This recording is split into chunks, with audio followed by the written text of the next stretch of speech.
기도해 주신 덕분에 꼭 3년 만에 2019년 2월 이후 약 3년 만에 선교지를 잘 다녀왔습니다. 기도해 주신 여러분께 감사를 드립니다. 우리 교회가 방글라데시 선교를 한 것이 거의 30년 가까이 되어 가는데요. 28년 정도 됩니다. 우리 현장에 선교사님을 보내었는데 6년 정도 사역을 하고 안식년을 들어와서는 안식년도 절반쯤 지나고 이제 다시 나갈 준비를 해야 할 때에 개인적인 사정 이렇게 해서 나갈 수가 없겠습니다. 다른 곳으로 가야겠습니다. 참 황당해서 당황했는데 어쩔 수 없이 그래서 현장에 지금 선교사가 없는 상황에서 또 코로나까지 겹치면서 몇 년을 지나왔습니다. 그래서 조금 완전하지는 못해도 조금 풀린 틈을 이용해서 빨리 다녀와야 되겠다 생각을 하고 다녀왔습니다. 이번에는 우리 성도님들은 함께 하질 못했고 제가 급하게 가는 바람에 저와 우리 총회 선교회 총무가 함께 동행을 하고 둘이서 갔다 왔습니다. 그래서 잠깐 그 영상을 어제 급하게 편집을 조금 했는데요. 잠깐 보시고 제가 말씀을 나누겠습니다.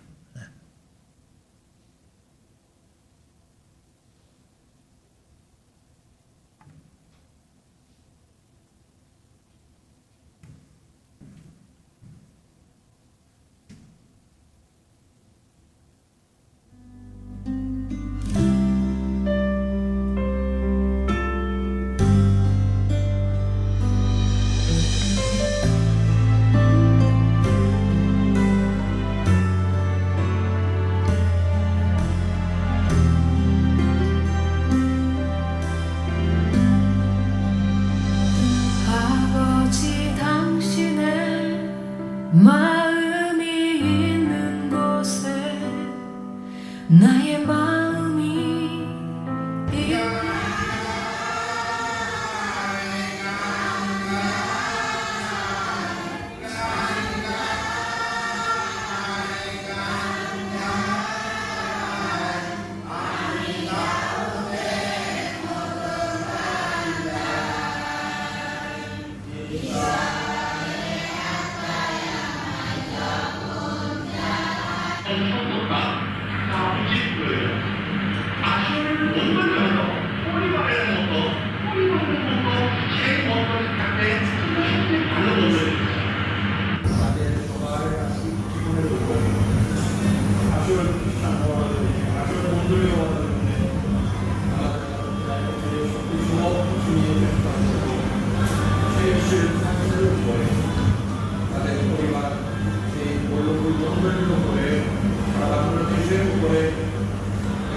아버지 당신의 마음이 있는 곳에 나의 마음이 있기를 원해요.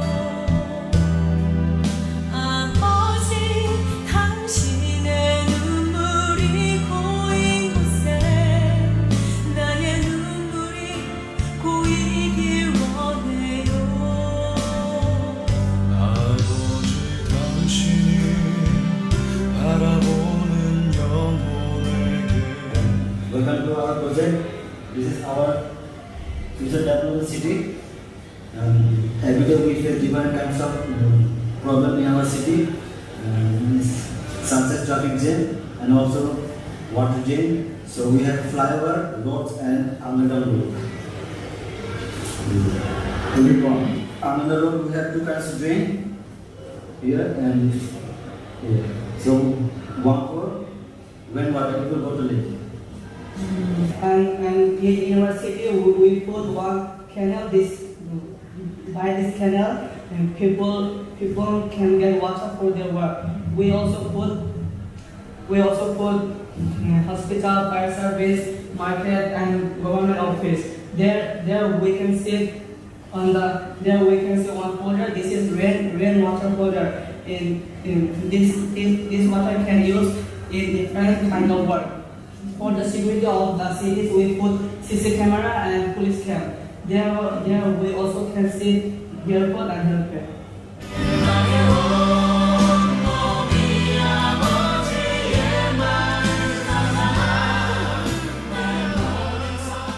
예, 맨 뒤에 나왔던 그 안경 쓴 학생이 우리 안원도 목사의 아들입니다. 어릴 때에 그 호스텔에 가서 밤에 오줌 싸고 그래서 쫓겨가고 그랬던 꼬맹이가 좀 어젓하게 커서 그렇게 발표하는 데까지 이르렀습니다. 방콕을 경유해서 방글라데시를 갔다 오면서 선교적 측면 외에도 다른 점이 많았습니다. 코로나로 인해서 전 세계가 정말 힘들구나 하는 생각을 하게 됐고요.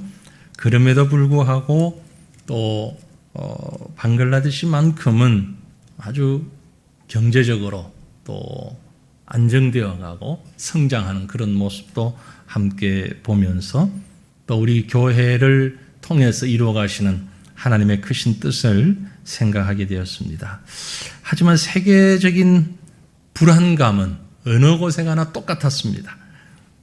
특별히 그 시골에서도 우리 사역자들이 또 성도들이 기도할 때에 러시아와 우크라이나 전쟁이 종식되기를 위해서 기도하는 걸 보고 제가 깜짝 놀랐습니다. 이건 우리만의 문제가 아니고 전 세계의 문제구나. 전 세계가 매우 힘든 상황에 있습니다.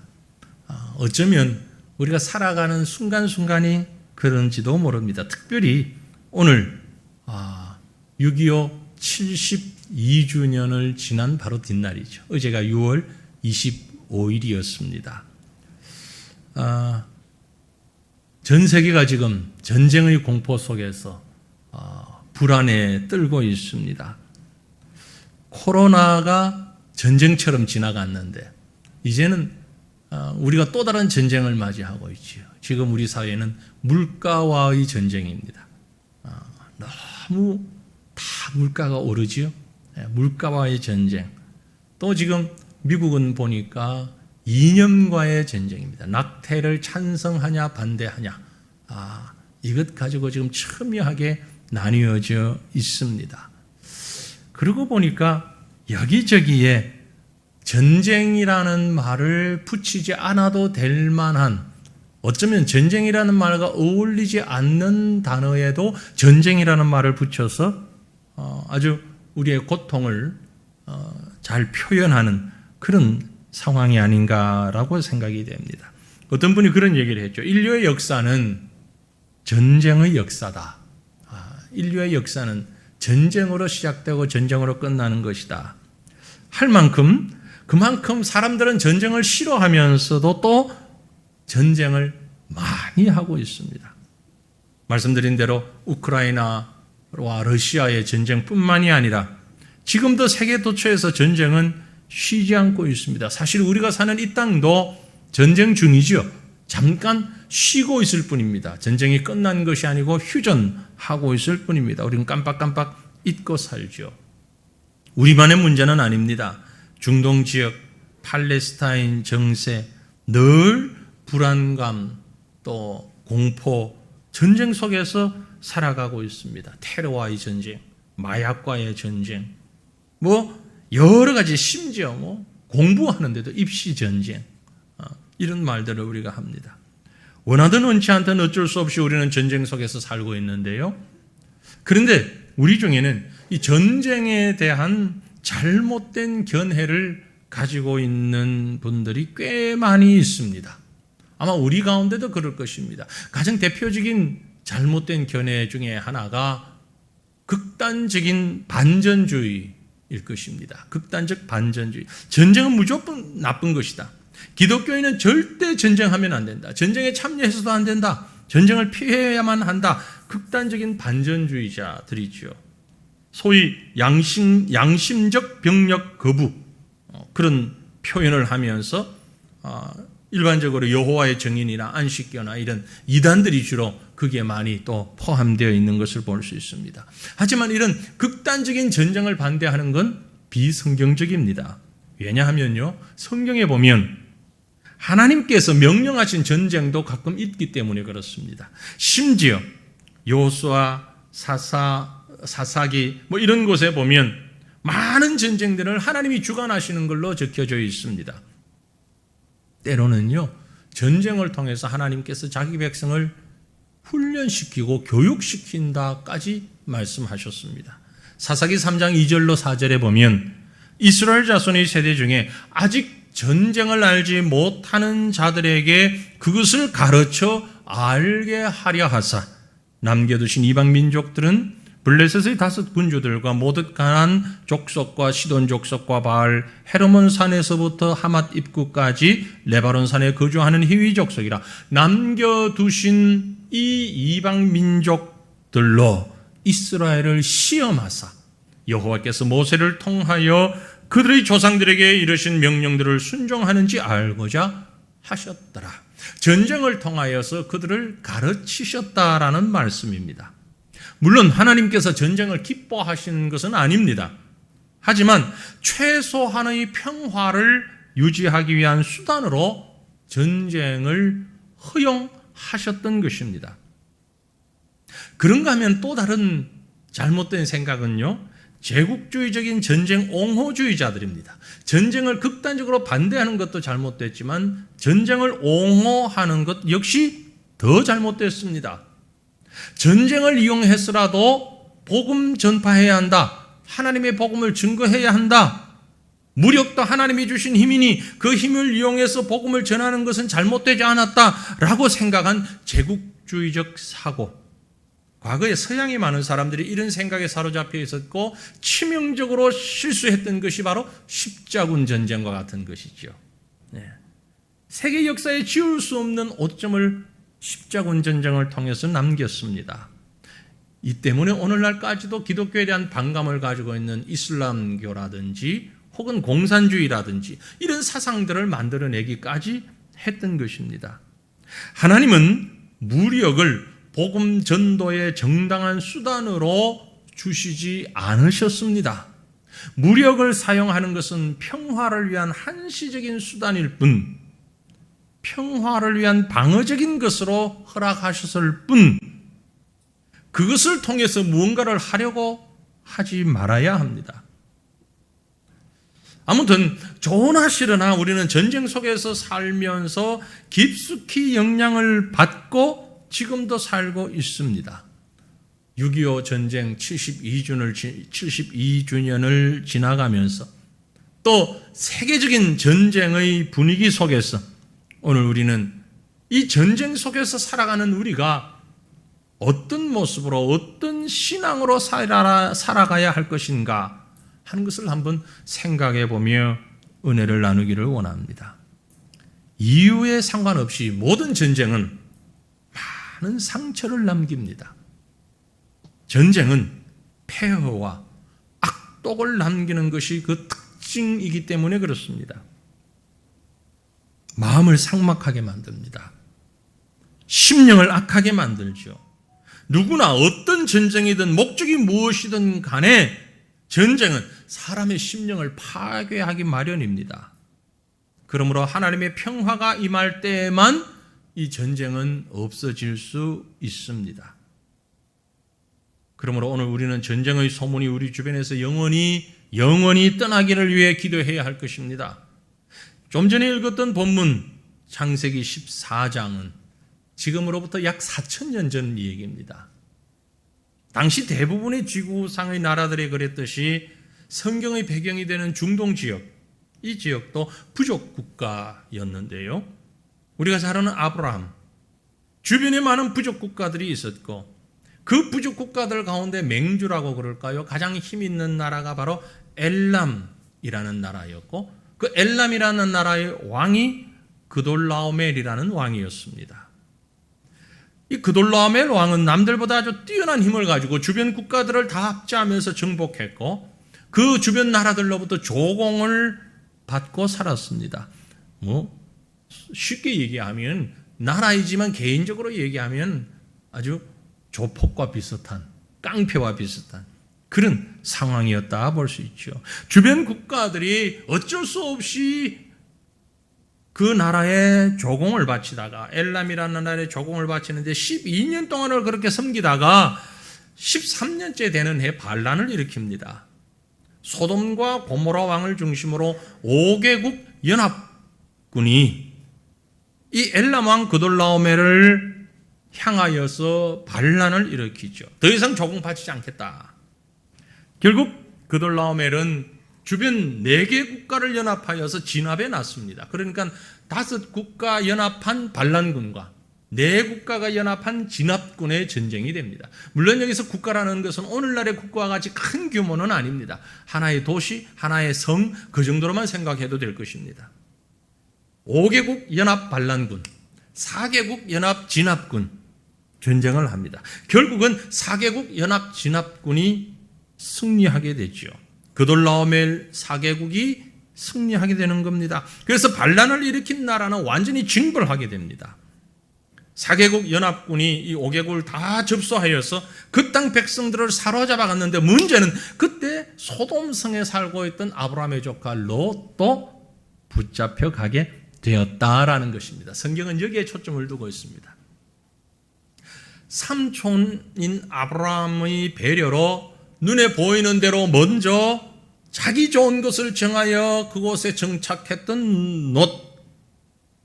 그런데 자신의 이미지와는, 룻이죠, 자신의 이미지와는 상관없이 사로잡혀가는 수모를 당하게 된 것입니다. 그러나 이 소식을 들은 아브라함은 인간적인 서운함으로 외면하지 않고 곧바로 자신이 데리고 있던 개인 군사 318명을 데리고 그돌라오멜을 진영으로 가서 자신의 혈육인 조카 롯을 구출해 오게 되는 것입니다. 어쩌면 이것이 성경이 기록된 인류 최초의 전쟁이 있는데, 또 기적 같은 역사를 기록하고 있습니다. 이 사건은 단순한 아브라함의 경험이나 소돔성의 전쟁에 관한 기록만은 아닙니다.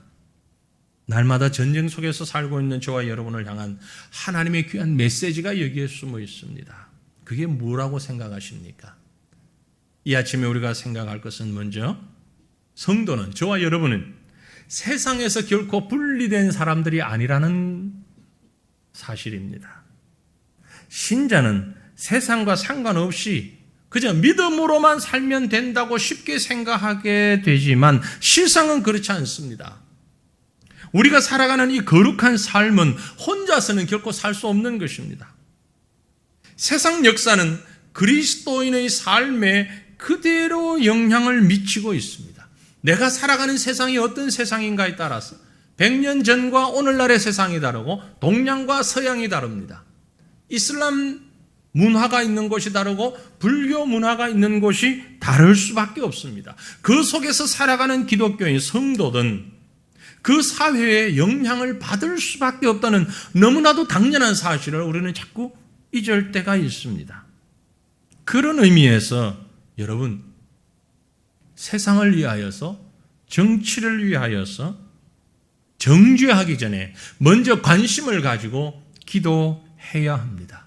우리가 살아가는 이 땅이 부패해지지 아니하도록, 이 땅이 오염되지 아니하도록 기도해야 하는 이유는 저와 여러분이 동일한 죄인이고 연약한 자들이기 때문에 환경의 영향을 받지 않을 수 없기 때문에 그렇습니다. 우리는 세상에서 분리된 자들이 아니라 세상에서 영향을 받으며 함께 살아가야 하는 자들이기 때문에 그렇습니다. 기독교인도 세상의 일원입니다.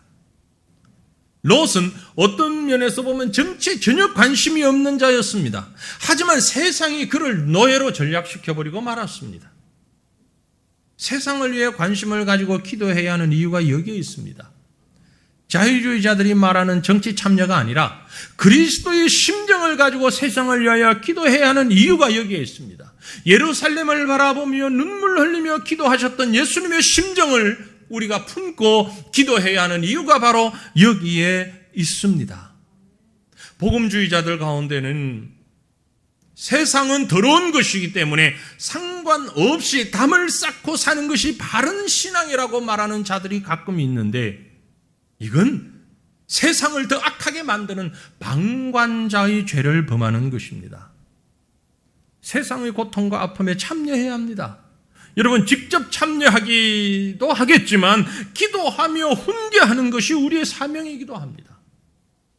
교회는 사회에서 분리가 되어서 이원론적인 사상을 가지고 별도로 살아가는 존재가 되어서는 안 됩니다. 주님은 우리에게 분명히 너희는 세상의 빛이다 그랬어요. 세상의 소금이다 그랬어요. 세상이 어둡고 세상이 맛을 잃어버리고 있기 때문에 이 세상에 관심을 가지고 빛의 역할을, 소금의 역할을 감당하라는 얘기입니다. 관심 없이 살라는 의미가 결코 아니라는 것입니다. 본문 말씀 뒤에 보면 소돔 고모라 성을 위해서 그것을 바라보며 중보 기도하는 아브라함의 모습 속에서도 우리는 이런 자세를 엿볼 수 있습니다. 요셉의 연유로 애굽을 축복하시는 하나님을 우리는 보게 됩니다. 죄악으로 썩어가는 니느웨 성을 위하여 요나를 보내시는 여호와 하나님을 볼 수 있습니다. 하나님은 이 세상에 대하여 관심과 애정을 가지고 있는데, 우리는 왜 하나님을 믿는 자라 그러면서 그 핑계로 세상에 무관심하고 있단 말입니까? 사랑하는 성도들이여, 세상을 떠나 있는 자가 되지 말고 세상 속에서 허물과 죄의 어둠에 있는 이 나라를 위하여 기도하는 성도들이 되시기를 바랍니다. 선교라는 것은 그런 측면에서 우리에게 당연한 의무이기도 하고 책임이기도 한 것입니다. 보지 못하신 분들은 상상할 수 없을 만큼 정말 잘못된 생각과 잘못된 삶 속에서 자신이 어디로 가고 있는지를 모르고 가고 있는 수많은 사람들이 이 지구상에는 얼마나 많이 있는지 모릅니다. 그러나 하나님께서는 저와 여러분을 복음의 도구로 사용해 주셨습니다. 아까 영상 속에 잠깐 나왔는데 설명을 곁들이지 않았기 때문에 아마 여러분들이 아무도 발견하지 못했을 텐데요. 거기 아프리카 사람이 한 사람이 있었어요. 모르시겠죠? 아프리카 사람, 에티오피아 사람이 한 사람이 있었는데요. SIM 성경공부 사무실에서 만났던 그분이 꼭 방글라데시 사람처럼 생겼는데 아닙니다. 아프리카 사람이에요. 에티오피아에서 본인 말로는 최초의 선교사에 해당될 만큼 정말 선교사가 없는데 선교사로 나와서 방글라데시에서 사역하고 있는 그런 분이었습니다. 근데 자기 외형이 방글라 사람하고 똑같아가지고 너무 유리하다고 절 보고 오히려 놀리더라고요. 당시들은 가면은 다 사람들이 손가락질하고 만지고 이랬는데 자기는 가면 아무 문제 없다고. 힘들고 어렵지만 그럼에도 불구하고 오히려 보조를 받아야 하고 도움을 받아야 하는 자들이지만 그럼에도 불구하고 오히려 남을 돕고 다른 나라를 섬기고 다른 민족을 섬기는 이런 선교의 사명은 하나님께서 우리에게 허락하신 너무나 소중한 함께 어우러져가는 공동체로서의 사명을 보여주고 있는 것입니다. 사랑하는 성도들이여, 우리 나라를 한번 바라보십시다. 우리 주변을 바라보십시다.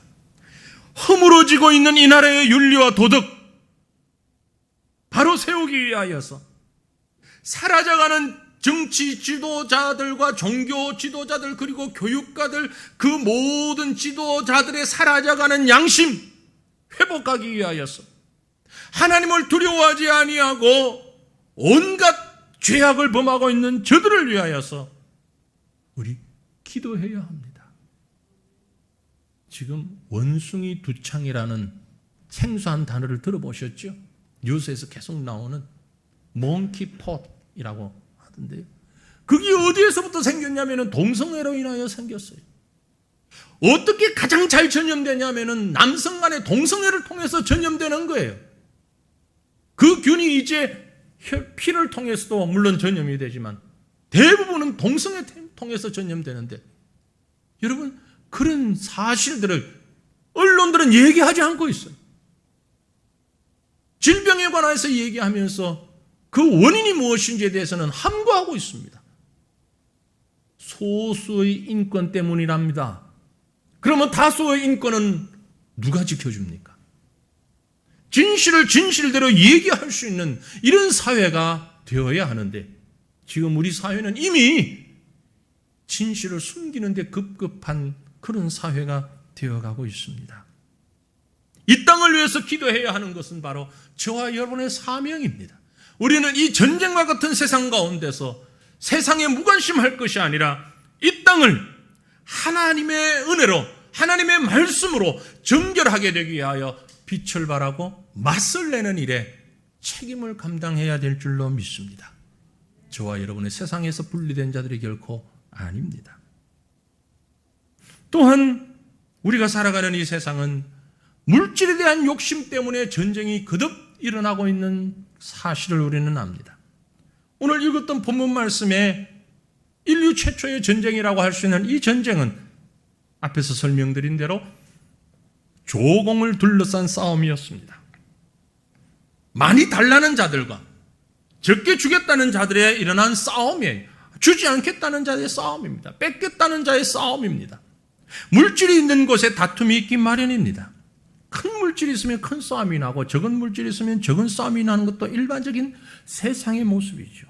본문 말씀 바로 앞에 12절에 보면 소돔에 거주하는 아브라함 조카 롯도 사로잡고 그 재물까지 노략하여 갔다고 했어요. 그래서 아브라함이 그들에게 전쟁을 해서는 16절 본문에 보면 모든 빼앗겼던 재물과 자기의 조카 롯과 그의 재물과 또 부녀와 친척을 다 찾아왔다고 했어요. 결국 시작도 마지막도 재물이 빠지지 않습니다. 그러고 보니까 돈이 많으면 가족도 교회도 싸움이 끊이질 않습니다. 물론 그렇지 않은 행복하고 바른 가정과 교회도 많이 있지만 대부분의 싸움은 물질 때문에 일어나는 것을 부인할 수 없습니다. 돈이 없으면요, 싸울 일도 없어요. 배가 고프고 싸울 힘이 없기 때문에 그런가? 아니에요. 서로 배가 고프면요, 자기 것을 챙길 여지가 없기 때문에 그렇습니다. 방글라데시에 가면 선교사들 사회의 분위기가 참 좋습니다. 세계 어느 나라보다도 선교사 사회가 단합이 잘 되고요, 서로 참 이해하고 우애가 참 좋습니다. 이유가 뭔지 아십니까? 놀 데가 없어요. 갈 데가 없어요. 재미나는 일이 하나도 없어요.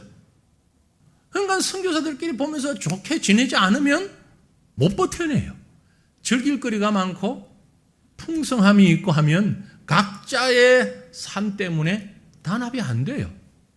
그런데 그 나라는 선교사들이 놀러 갈 데가 하나도 없어요. 근데 즐길 데도 없어요. 기껏 해봐야 식당 가서 밥 한 끼 먹는 거 외에는 할 게 없어요. 그러니까 사이가 좋을 수밖에요. 사역이 단합이 잘 되는 겁니다. 궁핍하기 때문에. 물질뿐만이 아니고 삶이 궁핍하기 때문에 그런 거예요. 교회도 마찬가지입니다. 세상도 마찬가지입니다. 교회가 왜 싸우냐? 돈이 많아서 싸워요. 돈이 없으면 교회는 모여가지고 기도할 것밖에 없습니다. 그런데 풍성하면, 필요 이상으로 넘치면 분쟁이 일어날 수밖에 없는 거예요. 물질이 많으면 눈에 불을 켜고 달려드는 자들이 많습니다. 그렇다고 해서 그럼 우리는 가난하게만 살아야 됩니까? 결코 그런 말이 아닙니다. 풍요롭게 살면 안 된다는 말입니까? 아닙니다. 돈이 아무리, 물질이 아무리 많아도 마음이 가난하면 되는 것인데, 그 심령이 엉뚱하게 다른 것으로 가득 차기 때문에 분열이 일어나는 것입니다. 교회나 성도의 가정에 물질의 부유함도 필요합니다. 그러나 그 위에 기도가 더 많이 필요합니다. 겸손이 더 많이 필요합니다. 물질이 1번이 되지 않아야 된다는 얘기입니다. 물질이 주도하지 않아야 된다는 얘기입니다. 가난하고 겸손한 심령이 우리의 마음을 다스릴 때, 우리의 믿음을 다스릴 때 물질은 평화의 도구로 사용되어지는 것입니다. 교만과 탐욕을 가지고 있는 많은 물질은 전쟁과 분열과 타락의 도구가 될 수밖에 없는 것입니다. 그러므로 물질이 많고 적음을 상관하지 아니하고 그 심령의 가난함과 기쁨을 가지고 기도하는 교회와 성도들 되시기를 바랍니다. 물질을 허락하신 하나님 앞에 더 큰 가난의 심령을 가지고 기도할 수 있기를 바랍니다. 그때 우리는 전쟁을 피해갈 수 있습니다. 그래서 오늘 말씀의 결론을 이렇게 맺습니다. 전쟁 시대를 살아가는 우리 성도는 어떻게 살아야 할 것인가? 우리는 아직도 말씀드린 대로 휴전 중인데 매일의 삶이 영적 전쟁 속에 있는데 아브라함은 우리에게 이런 전쟁 시대를 살아가는 성도가 어떻게 살아야 할까를 가르쳐 줍니다. 곤경 중에 처한 자를 하나님은 버려두지 않고 도와주었습니다. 마찬가지로 우리는 서로가 서로에게 도움을 줄 수 있어야 합니다. 사랑으로 섬길 수 있어야 합니다. 아브라함 입장에서 롯을 한번 생각해 보세요. 얼마나 얄미운 사람입니까? 그죠? 비록 조카이긴 하지만 참 얄밉겠죠. 삼촌 때문에 부자가 됐는데 삼촌보다 먼저 자기 욕심 차렸습니다. 아브라함이 롯의 소식을 듣고는 에이 쌤통이다. 그래 고생 좀 해봐라. 내 그럴 줄 알았지. 외면할 수도 있을 것입니다. 하지만 아브라함은 바로 구출 작전에 들어갔습니다. 이유나 결과를 전혀 생각하지 않았습니다. 오직 롯을 구하기 위해서 달려가는 모습이 본문 14절에 기록됩니다. 아브라함이 그의 조카가 사로잡혔음을 듣고 집에서 길리고 훈련된 자 318명을 거느리고 단까지 쫓아갔다. 이유도 기록되지 않았습니다. 잡혔기 때문에 바로 가서 생명을 구출했다는 것입니다. 어쩌면 이게 바로 성도의 모습이고 교회의 모습입니다. 때때로 우리 사이에서 좀 대립도 있고 또 서로 긴장하고 갈등하는 경우가 있다 할지라도 그러나 어려움에 처하게 될 때에 서로 의견이 다르고 생각이 다른다 할지라도 그 성도가 그 이웃이 곤경에 처했을 때는 그리스도의 사랑을 가지고 가장 먼저 뛰어가서 함께 도울 수 있는 성도, 그가 바로 성숙한 믿음의 성도인 줄로 믿습니다. 아브라함이 롯을 도운 것은 믿음이 우선하는 신자의 모습을 보여주고 있는 것입니다. 어떤 면에서 보면 조카 롯은 자기가 자초한 고난입니다. 하나님의 백성이 세상에 눈이 어두워져서 불신의 행동을 한 결과라고 비아냥거릴 수도 있었습니다. 하지만 아브라함은 사랑으로 롯을 도우고 있는 것입니다. 이것이 바로 이 전쟁 시대를 살아가는 저와 여러분의 삶의 자세가 되어야 할 것입니다. 자기를 십자가에 못 박는 무리들을 향하여 기도하는 예수님의 모습입니다. 자신을 향하여 돌멩이를 던지는 무리들을 향해 무릎을 꿇고 비는 스데반의 모습입니다. 우리를 향하여 손가락질하고 비웃는 세상을 향하여서 우리가 지녀야 할 자세일 것입니다. 최근에 대법원에서 그런 판결을 내렸습니다. 코로나가 시작될 때에 교회들로 하여금 예배 집회 금지 명령 내렸던 것이 위법이다. 한국 대법원에서 그렇게 판결을 내렸습니다. 그거 보라고. 예배 못 드리게 하는 것은 법적으로도 잘못된 것이라고 세상을 향하여서 손가락질 할 수도 있겠습니다. 그럼에도 불구하고 우리가 해야 하는 것은 이 땅을 사랑하며 이 땅의 영혼들을 위하여서 그런 잘못된 판결을 내리고 잘못된 정책을 폈던 자들을 사랑으로 품고 그 영혼들을 위해서 기도하는 것입니다. 그리고 또다시 그런 잘못된 판단을 하지 않도록 그 영혼들을 설득하는 일을 우리가 해야 합니다. 이것이 바로 교회가 해야 할 일인 것입니다. 우리는 세상과 무관심하지 말아야 됩니다. 그리고 세상을 향하여서 그리스도의 사랑의 손을 펼쳐야 합니다. 또한 우리는 이 땅에서 믿음으로 행동하며 살아야 합니다. 여러분, 말씀드린 대로 그돌라오메르 연합군은 아주 대단한 군사력을 가진 성전군입니다. 발란군을 진압했던 그 연합군이잖아요. 그런데 아브라함은 그 연합군대를 향해서 단지 자기 집에서 기른 자 318명 데리고 롯을 구출하기 위하여 갔습니다. 이건 전쟁적으로 볼 때는 계란으로 바위치는 것과 같이 무모한 도전일 수도 있습니다. 마치 최신의 전투기와 첨단 무기로 무장한 대병력 앞에 곡괭이하고 삽자루 들고 달려드는 것과 비슷하다고 할까요? 인간적으로 볼 때는 무모하기 짝이 없고 어리석은 전쟁입니다.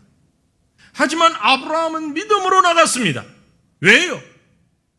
전쟁의 주관자는 하나님께 있음을 믿고 나간 것입니다. 이것저것 따지지 않고 계산하지 않고 단지 하나님을 바라보며 롯을 구출하기 위하여 전진한 것입니다. 그는 하나님과 함께 하심을 본 믿음의 사람이었습니다. 이 전쟁이 연속되는 이 시기에 저와 여러분이 가져야 하는 믿음이 바로 이것입니다.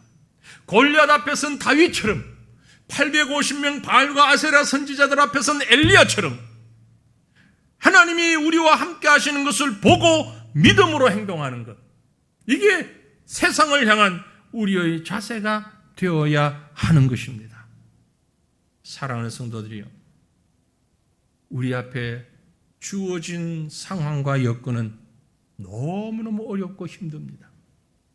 지금 모든 성도들이 당면하고 있는 것처럼 경제적인 아주 짧은 시간에 물가가 오르는 이런 상황을 그 이전에 우리가 언제 경험을 했던가 기억이 나지 않을 만큼 심각한 상황이 우리 주변에서 지금 우리를 죄어오고 있습니다. 물질뿐만이겠습니까? 정치적으로, 윤리적으로, 국제적으로, 심지어 안보적인 측면에서까지 많은 위협의 요소들이 우리 주변에 있습니다. 언제 또다시 닥칠지 모르는 질병의 위험도 우리는 그대로 안고 있습니다. 이 모든 것이 전쟁과 같은 상황이라고 할 수 있을 것입니다. 그러나 분명한 것은 이 모든 상황과 형편 가운데서 나와 함께 하시는 우리의 주인 되신 여호와 하나님을 믿고 나아갈 수 있기를 바랍니다. 사람의 계산으로, 사람의 생각으로 할 수 없는 일들을 하나님은 하십니다. 이 아픔 가운데, 이 눈에 보이는 또 보이지 아니하는 수많은 전쟁 속에서 하나님은 우리와 함께 하십니다. 하나님의 임재와 그 손길을 믿으며 나아갈 수 있기를 바랍니다. 6.25 72주년을 지나가면서 어느 때보다도 참 어렵고 힘든 이 시기를 지나가면서 사랑하는 믿음의 동력자들이여, 전쟁 속에서 살아가는 신자로 절망하고 낙담하기보다는 오히려 하나님의 능력을 경험하고 하나님의 은혜를 경험할 수 있는 은혜의 시간이 우리에게 주어졌음을 믿고 감사하면서 믿음으로 세상을 위하여 기도하고 이 땅을 위하여 기도하고 하나님의 나라를 위하여 기도하고 믿음으로 행동하는 귀한 은혜가 저와 여러분의 삶 가운데 날마다 이어질 수 있기를 주님의 이름으로 축원합니다. 기도하십시다. 우리 한 마음으로 기도할 때 하나님 이 땅을 구원해 주시옵소서.